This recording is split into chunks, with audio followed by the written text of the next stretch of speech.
Welcome to the Billionaire Lifestyle Podcast with your host, Emmett Muckles. Please visit iTunes, Stitcher, or emmettmuckles.com to listen to all the episodes for free.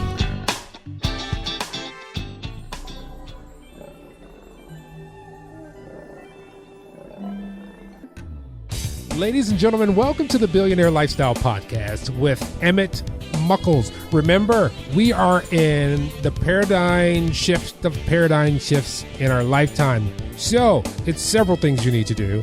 A, put something over your face. B, stay away. So, if you're only like 5 foot tall, picture like somebody in front of you with their arms spread out times 2. That's how far away you should be from someone. You know, back up off me. Do one of those and it will be okay. Today is the day the Lord has made. Let us rejoice and be glad in this moment. And I am extremely happy because I have Sylvia Hubbard here. Let me tell you about this. It goes back probably 12 years now, when I had written my first book and I was clueless, and this woman who had probably written at the time, I think she writes a book like in her sleep and produces it.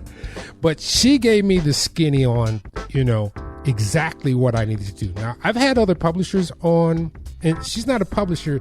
I would say she's a book angel, but she's also a writer. Now, she is a Detroit author, like myself, founder of the Motown Writers Association. Sylvia Hubbard has independently published over 50 novels.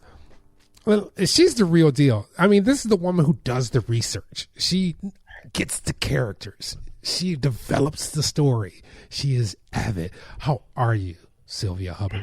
I am awesome. I'm safe. I'm breathing fine. So I'm blessed. So yeah, I'm 6 feet above and staying 6 feet away. I'm grateful for that. You are always in my gravity, or I am always in your gravity. No matter how far I go away, you're always there, and we're always communicating, and you're always helping writers do their thing. So we met a couple months ago when you asked me to come speak at, and it was awesome, one of your events. And I'm just going to ask you, so what's been up? Since then, it's been just kind of the rolling with the punches. Instead of us meeting anymore, now we meet online. So I have my speakers actually come in, moderate a second Saturday for me. So that's been kind of cool. And from then on, I've just been writing. I've released my 50th book in January, and then my 51st book in March. See what I told you? Hopefully I have 2 more coming, and someone asked me to be a part of this sex toy anthology. So I kind of grabbed a chapter out of one of my books, and it'll go in that one. So that'll be cool. Have you ever just contributed to someone else's works? Because I know you write complete entities. Stories. Yes, yours are entities. I write stories. You write these other things. Right, because all of mine really pretty much connect to one another. So it's kind of like their own little world. My cousin actually came when I had my fire, and I really needed some money, but I didn't have, I had stories, but it was kind of like when somebody asks you, hey, can you give me one of your stories, you kind of like, it's like selling your children. Yeah. Like, I don't know. Even though I needed money, I was like, I don't know you like that. Even though you're my cousin, whatever.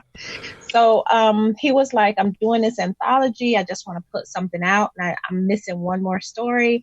So I gave him, I said, well, can you wait till tomorrow? And I just pumped one out that night after the fire. I literally pumped one out. It was so crazy. See, that's what I was talking about. See, you know what? You remind me like what they used to say about Tupac. So he said they used to be in the studio, and Tupac, everybody would go outside and smoke a cigarette or something else, and they'd come back, and Tupac went to the bathroom and came back with a whole new set of lyrics and the whole song. Well, I have been thinking of this story anyway. And so then I was like, well, let me get it out. And it was amazing because I actually sat up all night and I just pumped it out. And then he came back. He gave me like $3,000 for it. And I really needed it. It was kind of cool. And then since then, he asked me again, like about 3 years later. And, you know, I gave him another little short story. So, yeah, he's been the only one I've really shared my stories with. And that's because he's a first cousin. We grew up together. So it's kind of like, okay, I trust him. I know he won't stab me in the back because I know his mama. Right. So you're like, I know where you live. I know where you live. I know your brother. I know your cousins. I know your greasy grandpa, you know. So I guess, you know, it's kind of, I've been so protective of my baby. So it's kind of like, I don't know. So you started, let's go back because I don't know this, and I don't think very many people do, who are just getting to know you or don't have not spent time with you. What was your journey? How did you get to the point to say that I can A, self-publish, and B, help others? It was back in right before Y2K 2000, and I wanted to be a published author, but I was going through that, you know, imposter syndrome.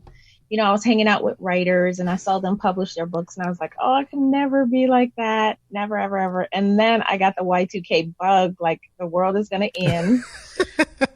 And if it ends, at least let me see my name on a book. So, and at the same time, I was planning my first wedding. So I was planning a wedding and writing a book and trying to get it published. And that's what I did. I accomplished both of them. Well, all three. I finished writing the book, I published it, and I got married. So. You know, and one of the big things that I learned from you is because I had that bug too. You know, I had a bucket list thing. I'm going to say it is, I am not per se a writer, but a story came to me, and it was relatively like 75% complete. And then as you begin to write, you start to see the characters, you start to understand, it starts to unfold, and you fill everything in. So I literally, this is before I even knew you, I produced this book and I was like, now what? And everyone's like, go talk to Sylvia. Right. So yeah, once I came out with it, it was really frustrating because you would go to people who were in the industry and you had to jump through hoops. You had to buy their book, buy their product, go to their workshops, you know, and you still would only get just a partial amount of information that you were looking for. And that really frustrated me because in my opinion and how I've always been raised or nurtured by my mother is that in life and in the earth, you should be an asset, not a lot of liability to people. Right. So it would frustrate me that these people would take me through hoops and loops and runs and jumps. And I still was trying to get more information from everybody else. You know, it'd be like, hey, I thought it was a horse in there and it was really a donkey. I'd be so upset. Like, that's all you knew? That's really all you knew after all of that? You know, all I got was a jackass. Are you serious? So I just started finding out information on my own outside of the industry. And when people asked me for it, I'd just give it to them. And they'd be like, you just giving it to me? And they wouldn't even think that I was being honest. They would go and throw their money at other people and then come back and say, you know what? I still need more information. And so then that's when I was like, you know what? I'm going to start charging, because if you're going to go and give them your money, then I definitely need to make some money off of this. So I would charge a nominal fee, you know, and go from there. And I still do. I don't charge exorbitant fees. And so I just started making myself into more of an independent empowerment coach instead of a publisher. I wanted you to be more independent. I realized that we as creatives who want to venture into this by ourselves need to understand the business, because you don't go into a candy business and have no idea what sugar is. So why are you going into a publishing business and have no idea what paper is? Yeah. And so it's like, you can't be in this business if you don't understand it. So that's how I feel. And that's how I've always been. Learn the business so you can be better at it every day. So when did the Motown Writers group start? It was actually the same year it got published, 2000. And so, unfortunately, I have kids to feed. Yep. People always forget this. And so at that time, being a self-published author, you had to make a choice, buy books or pay bills or feed kids or go to jail, you know? Mm-hmm. And so in order to get these authors to give me what they knew, I would say, hey, I built this fake website, and it was like, I'll do an interview, because I had journalism experience. I was an editor of my newspaper and college paper. I was like, I can do an interview real fast. Right. But then I would siphon all the information out of them. Like, okay, so where did you get this book published at? And that website is what? And they would just tell you all the secrets. I didn't have to pay for any workshop, you know, and then I'll post the interview and everything. And it was a fake website. So I put a fake subscription box up there, and they would send their friends to it. They'd be like, oh my God, she's got this website, real website, whatever. And then I didn't even check the subscription box. And I was at an event like a year later, and this girl was looking at my name tag, and in order to get in the event free, I was like, well, I'm founder of Motown Writers Network, whatever. I've done that. And the girl was like, I'm a member. Oh my God, I love being a member of this group. And I'm like, this group has members? Oh, really? She was like, yes, I subscribe, I get updates. It's so informative. And I mean, she's going on. And she's like, I can't believe you're the president. And oh my God. And I'm looking at her like, I had no idea how many other members are there. I can admit this. When I finally got to meet you, I was like Charlie Murphy and you were like Rick James.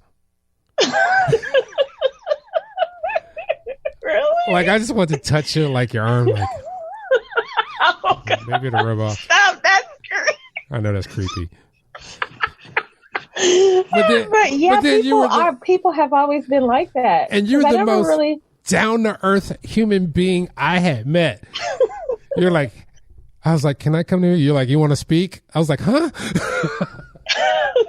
Because it's just, to me, I'm just doing, I call it selfish love. So whenever I do something that I really need, but I share it, people are like, oh my God, this is amazing. But really, I was doing it for me. You know, it's like, okay, if you like it, I actually love it, because that's why I was doing it for anyway. But if you think it was for you, you go ahead, girl. Okay. You know, that's actually a really good thing that I actually talk about several instances within the show is, and I learned it, it really hit home when me and my wife met, is she is really good at this. Whatever she wants, she gives it. Right. And it comes back in droves to her. Right. And that's what I realized. I realized just giving out to the world, even if I didn't have anything, I'd find something. It's got to be something that I can give out, you know, and I realized that it does come back. Even though, like, a lot of people say, well, it's witchcraft. When you do something bad, it comes back. But it's also a good thing, too. When you do something good, it does come back to you. Yeah. And the 10/4 does matter. It does come back. 10/4, it comes back so much that you get stuff you didn't even know you needed. And that's the best part about it. So you're like, I'm like Oprah. Hey, you get a piece of paper. You get a piece of paper, because that's all I can afford right now. So, I hope I get some more paper back. But, you know, it's weird to me is because everybody is publishing now and everybody is writing or get my new book. Me as a podcaster, you know, I get submissions for a great many authors. A lot of times they're not on topic but I have an affinity for someone who went through the process. And I know how hard it is to promote a book in this ocean of information today. Yeah, that's a good way to say it, ocean. You know, how do you stand out as a drop of water in an ocean? Yeah. So, and I found that's the subject that everybody has been asking me about is, you know, how do I, you know, throw my net out and get the fish that I want or something like that. And I've found that if you be authentic, number one, you be consistent, and you deliver quality, that you will stand out. And when I say consistency, I mean go with the numbers that's saying produce something, be out on social media at least once or twice a week, and on a consistent basis. So, content is king, but consistency is queen, and she wears the pants. So you have to be out there very consistent in order for your people to say, hey, I know her, I want to give her money. And I think that's where people drop the ball. And the hidden thing that people really don't realize is, yes, it's social media, but you have to remember the last thing your mama always told you to do after you were social, and that was to say thank you. She always said, did you go back and say thank you? After somebody was nice to you, after you were social with them, you ask your aunt about her gout, she give you a nickel and a kiss, and then, you take it to your mama and she say, did you say thank you? And you have to run back and do it, remember? So people don't say thank you enough to the people who have been out there and supporting them. That's where we drop the ball at. You're right. Even when you just, that level of humility is missing in so many instances. And it will carry you so far. I mean, just an acknowledgement. Hey, thank you for following. Right. That makes you a super fan. Like they saw what I did. What? Right.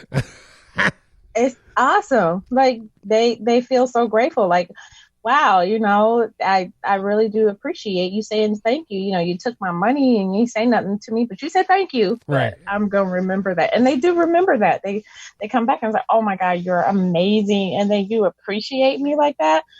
Like, yeah, of course I do. So yeah, make sure you always follow that up with a thank you on everything that, you're getting back from your fans, your followers, your supporters, everybody. That's awesome. This is, this goes with this time, but it also goes in with new authors or burgeoning writers, is writing through hard times. So if you're new to this, it's a hard time unless you just unless you're a celebrity, then you just kind of have this built-in mechanism. But if you're not, if you're just an artist and following your craft. Or a psychopath. Or psychopath. You just compartmentalize, Hey, it's a good time. Look, I thought you were a psychopath for a hot second. No.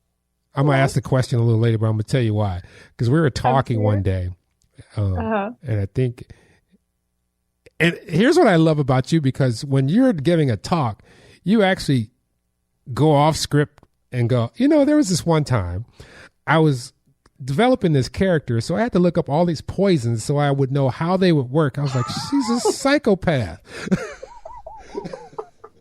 And I'm still looking up poisons. There's so many of them. That's what I'm saying. Oh my gosh. But it's awesome. I also learned in that moment, I had not thought of that. Like sometimes you have to, if you're developing characters, you have to go way outside yourself to see what that individual, how they would think or gather information that character would have that you might not necessarily have. And I think that's where our fear goes, is that we as the writer pretend like we are the omnipotent being of the story and that we have control, but even God gave us choice. So we do have to give our characters that choice to walk away, find out what's out there before coming back to where they need to be. And that's where we sometimes say, well, I have writer's block. You have writer's block because you don't want to control everything. Just let the character go, see what happens, and then say, hey, I know you was going to come home anyway, so whatever. Wow. That sounds like my wife. You can go, but you're going to come back home. Right. So that's how much you have confidence as a writer like that.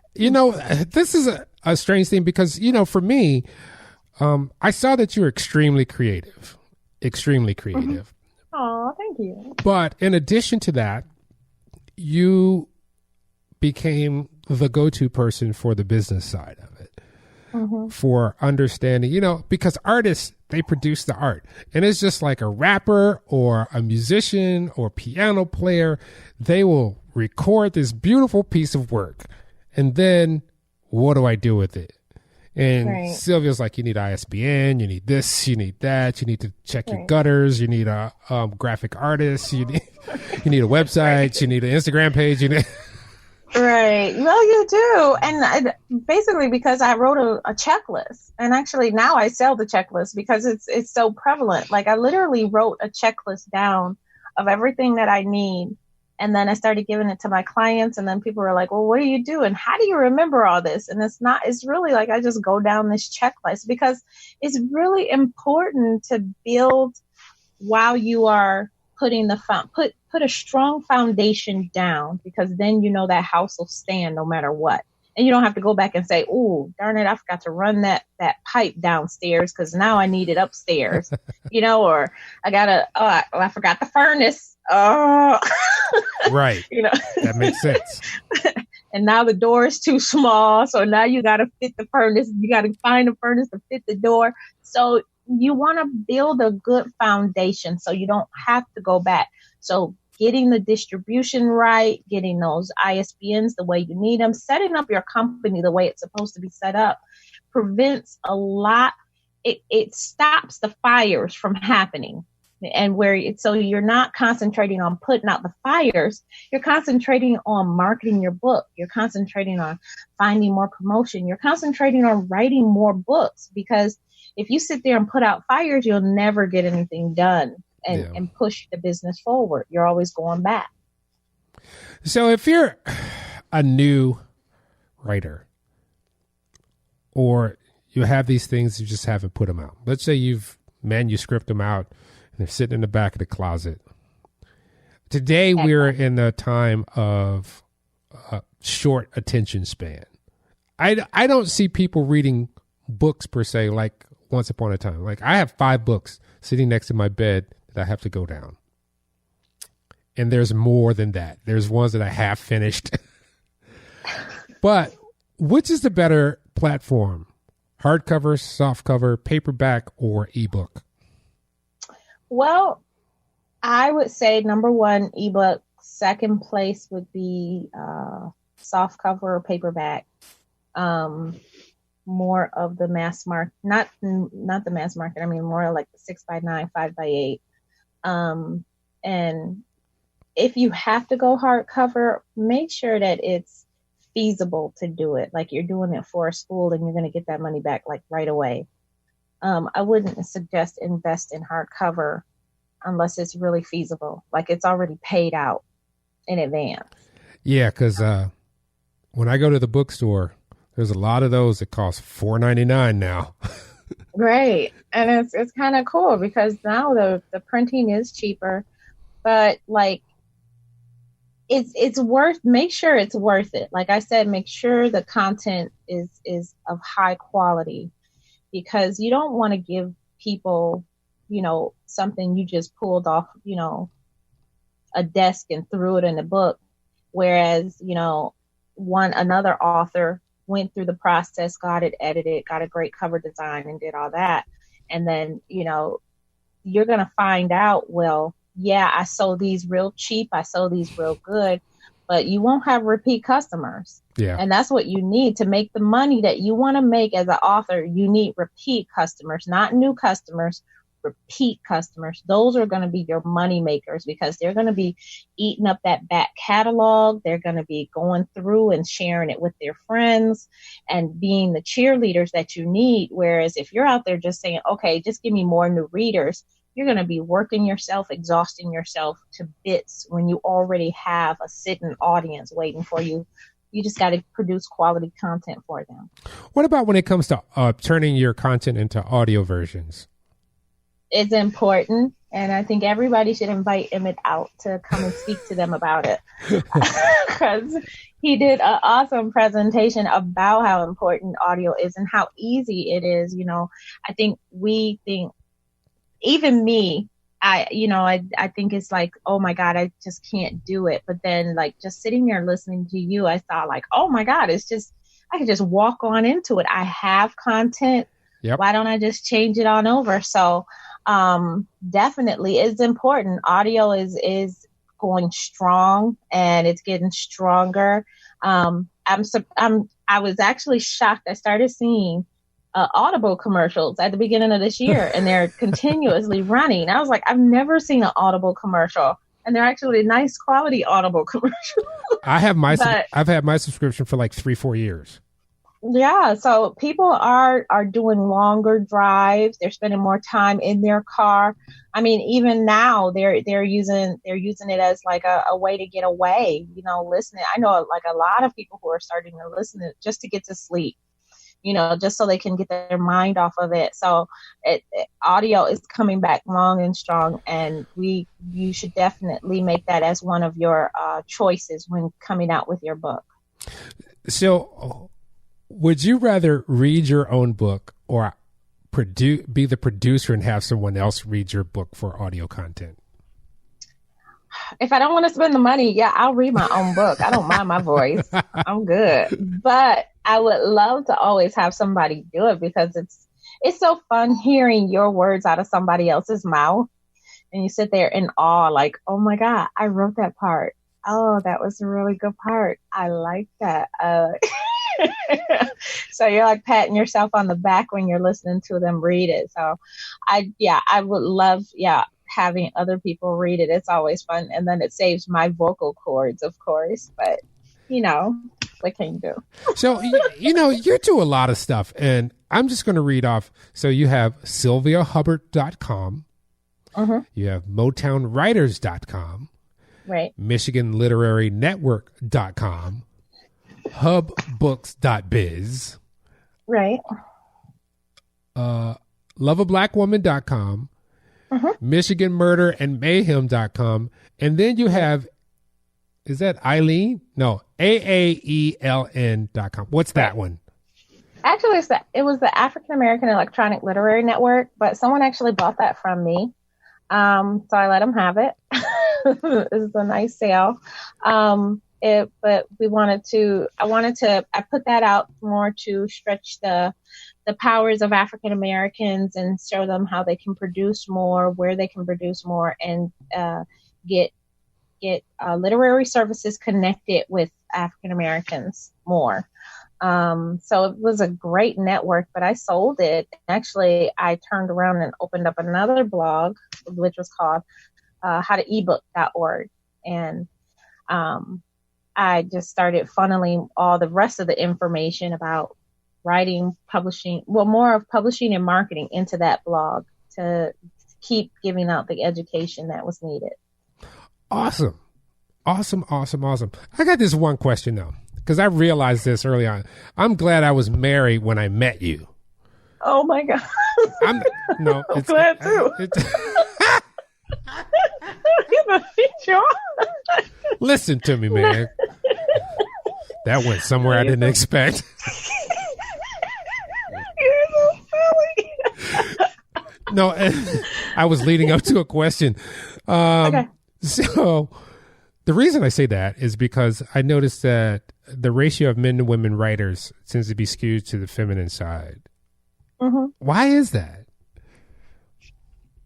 Well, a lot of men they have stories, and I've realized, not to demean men or anything, because I grew up with my dad. Yeah. I grew up with a very proud man. I mean, and he was one of those break the mold kind of dad. He could fix anything, do anything, take you wherever you want. And he was like, the king of my castle. Like, hey, if I said it, Dad would make it happen, But I've realized in men, it's hard to get those emotions out that have bothered them. It's hard to show a weakness.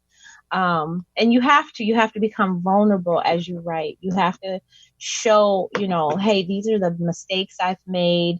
Even in a fiction book, you have to show that. You have to feel that. And that's hard for a lot of men in terms of it.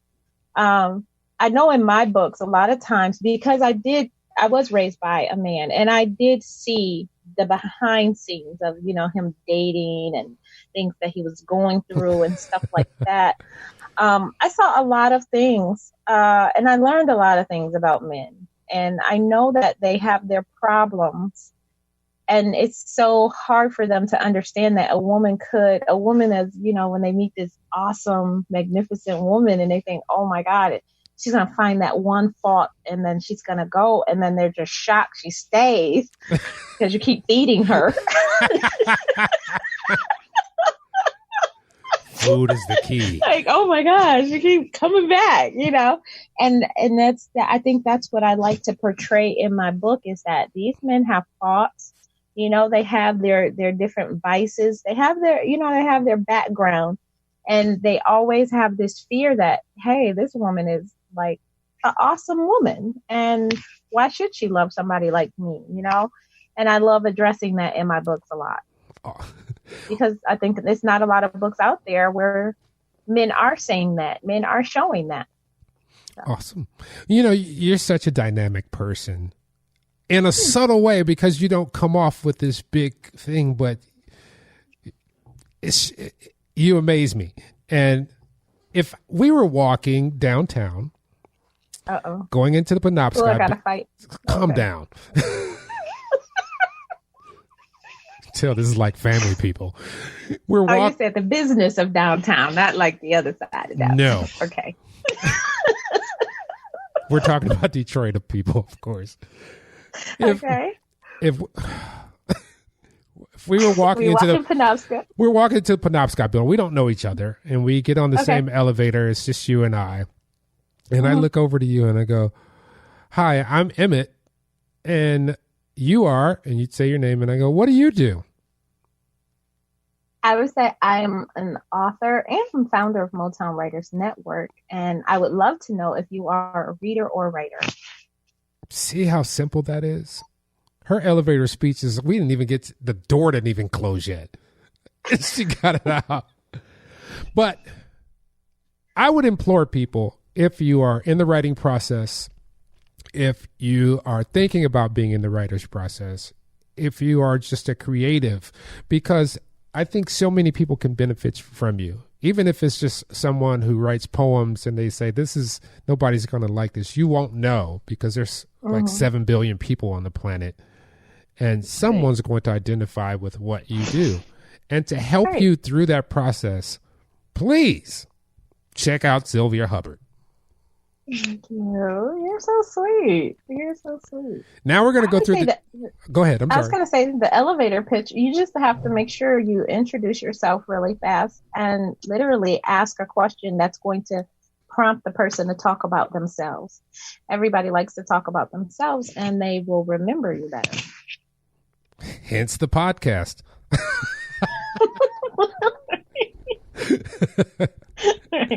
All right. What do you see for the next 18 months? What's Sylvia Hubbard going to be? Wow, 18 months. Well, 2020 doesn't count, so. No, we're going to 2023. Well, I am, of course, going to be publishing more books. I have an anthology I'm being a part of, like I said, and then also I am going to be publishing my own work. I have a lot of clients that are coming out with books, so I always implore everybody to come over to MotownWriters.com to check them out as well. And of course, with Motown Writers Network, we're still going to be staying strong. We've been through adversity before, so we're staying strong, still connecting, still networking, and still making sure writers reach their literary goals, and we connect readers to Michigan authors. On a personal front, I really kind of want to just write more, even though people say, hey, you wrote a lot. It's just, I always feel like, oh my God, I got so much more to go. So it's kind of like I want to hurry up and put everything out right away. So I'm always going to be writing, always. And helping. Oh, that's just natural. That's just like breathing. Yeah. Well, I want to thank you so much for being on the Billionaire Lifestyle Podcast. Thank you for having me. Ladies and gentlemen, today is a day that you were given, because tomorrow's not promised and yesterday is gone. So what we have to do is take some of the information from yesterday as a part of our wisdom library, but don't dwell on it. Tomorrow is not here. Now, I'm going to tell you something that is absolutely magical. Human beings are the only entities that we know of so far who can predict the future. And you're saying and I mean this by every human being. And you might say, how is that possible? Because whatever you think in your mind, you can put forward moving forward, which means you can predict the future because you are a billionaire. Remember, when those two cells met and they began their dance, 2 to the power of 30, that's 30 replications, you're over a billion cells. So remember, I like that. Everyone here is special, but they are also part of the fractal. We are just images of each other. Now, I want to really put something home to you. No one is alive until you acknowledge them. So make sure that when you see someone who is fractal just like you, who has that billionaire foundation, treat them with love, honor, and respect. Till next time, love you all. Peace.